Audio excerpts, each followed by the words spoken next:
My name is Dr. Gorin. I'll be operating on your wife. Her name is Irene. How's she doing? The good news is the bullet didn't do any significant damage to her internal organs. Okay. But it has done some damage to her spine.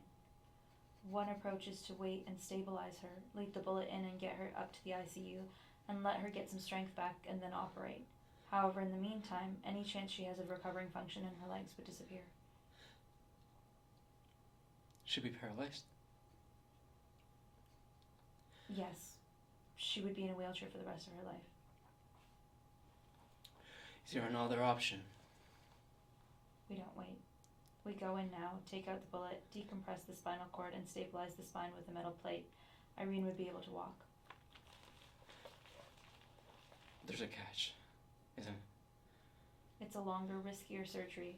No question, with increased risk of complications and a greater risk that she could die on the table. I've done it before.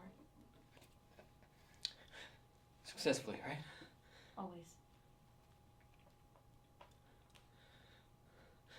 Doctor, look. This is all my fault. I had a stupid cough, and she was supposed to be here and be with me. She should have stayed home.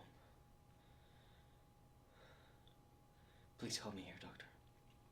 Talk it over with your wife. We've given her some morphine for the pain, and she's a little groggy.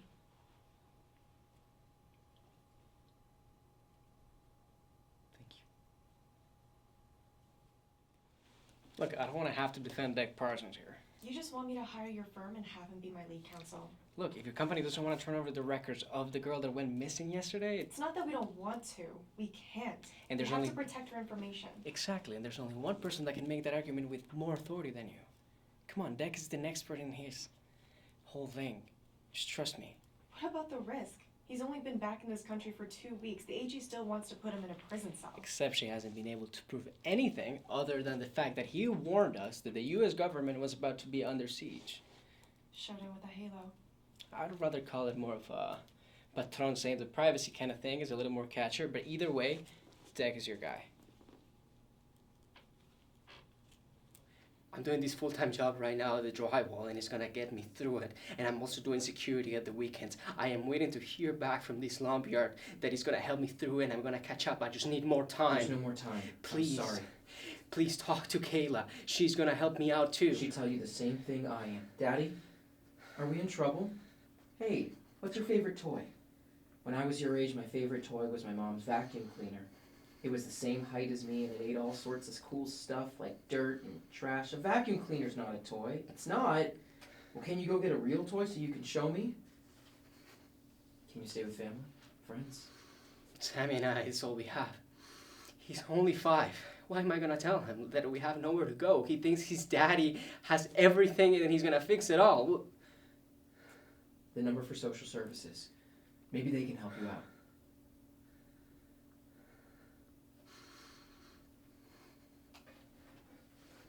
No, listen to me. You think you're toughening me up or you're fucking not. You're quitting, fine. But I'm not.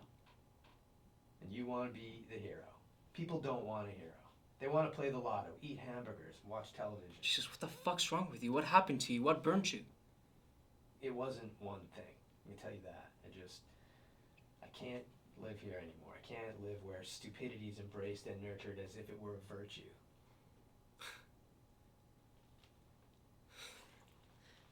You're not any better, you know that. I didn't say I was better or different. I'm not. Hell, I sympathize. I sympathize completely. Apathy is a solution. I mean, it's easier to lose yourself in drugs than it is to cope with your life. It's easier to steal what you want than it is to earn it. It's easier to beat a child than it takes to raise it. Love costs. It takes effort and work. We're talking about people who are fucking mentally ill. People that are fucking crazy! No, we're talking about everyday life here. You can't afford to be this naive. Ignorance isn't just bliss, it's survival. Just listen to yourself. You're thinking just doesn't make any sense. You're telling me right here, oh, if people don't give a fuck, well, I don't care either. Doesn't make any sense because you're here, man. You've been here this whole time.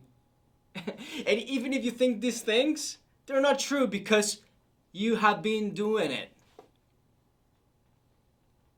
So you care. Yes, I do. Fuck, I do. And you're gonna make a difference.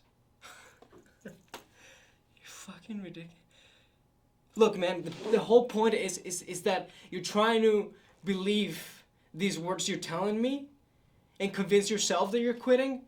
But no, I'm gonna tell you the truth.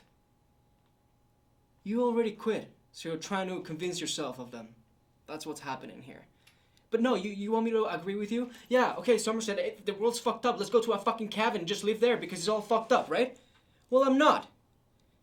Because, dude, you're the best that I've ever seen. I look up after you. And it breaks my heart and makes me sick to see you giving up. Yeah? Thanks for the beer.